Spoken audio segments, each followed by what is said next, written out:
Bishop, here on this final day at the National Encuentro, what have we learned? What has Hispanics, the lay leaders, and the clerics learned over these last 4 days? Well, we learned that we are well and alive, that the church is dynamic, that the church is filled with young people, and the church wants to be a presence in the American society, and that everyone is willing to go back to their diocese and to express with others what they've seen and what they've heard. I think that the leitmotif of the whole Encuentro has been Jesus had died. We had the apostles and disciples leaving the city of Jerusalem. They were sad. They were. Can you imagine? Their leader had died, and then on the way to Emmaus, they find the Lord. They hear His words. They understand Him breaking of the bread. And then what do? They go back home to bring the good news. The Lord is alive. He's everything is not down. Everything is not dead. And we want to proclaim that. And I think that that's what's happening here now. Sometimes in our communities, sometimes in our own parishes, dioceses, etc., you become tired, and events and things happen, as they've been happening nationally and internationally in the church, that sort of brings you down. But we have to look beyond that.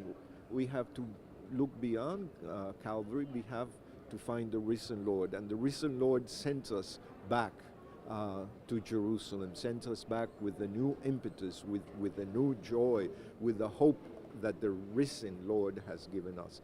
That's what has been happening here in the fifth Encuentro. Yeah. For someone who may be watching this and doesn't know, why was this fifth Encuentro so important? This fifth Encuentro is so important because the Hispanic community in United States is growing. And in order to channel the efforts that is present, the leadership, to challenge the goals of the church, which is not just Hispanic, the church, we need to use all those strategies and methods to bring people together and to have a plan, a goal, how we implement our faith, how we live our faith, how we share our faith with everyone, not just Hispanics. I want to emphasize that the Encuentro is the church. Yes, we are Hispanic, but there were many here who, even though they're Hispanics, they don't speak Spanish, they speak English. The whole thing was bilingual because the church is formed by everyone, not just by one group. We have a cultural richness in each group, but all that translates into one faith, one baptism, one church. It's important then that we all become aware of our unity and our desire to bring that unity into par with what Jesus has told us. Go and preach to all nations. There have been several topics discussed here at the Encuentro, including the youth, immigration, vocations. If you were to pick one or two topics that were really focused on, what were they and why are they so important? I think the main topic that I saw was youth. The Hispanic community is a young community. We need the youth.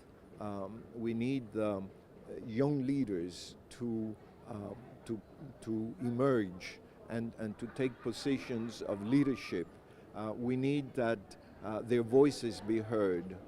We need a fresh way of looking at things, and that comes from the young people. That's one element. But together with that and parallel to that is formation. Formation that goes beyond just catechism. A formation that goes into a theological understanding of what the church is, of our call, our baptismal call, and a formation that brings us to be able to communicate to others the message of Christ. that formation has to be catechetical, yes, it has to be liturgical, it has to be formation of leaders, new leaders, it has to be in every aspect of the church. And I think that that's one of the challenges right now. Formation, the first one, and leadership of the youth. Promote the youth, bring the youth. Many of them are there, but they don't know where to go. Invite the youth to the table. You know, the table of the Lord is set. We have to invite the youth to sit at the table. Of course, with the youth comes family. A whole realization that family is important, that family is the first unit of church. Promote the family, promote what it means, husband and wife, children, the unity of the love that is reflected in a family. That's, I think those three would be the main aspects that we have to bring back home, and each and every one of us and others who did not participate but that are able now as we go home to reflect on what we have been saying, and how can that be translated into all our parishes and communities. Bishop, thank you so much for your time. We'll see you back in Brooklyn.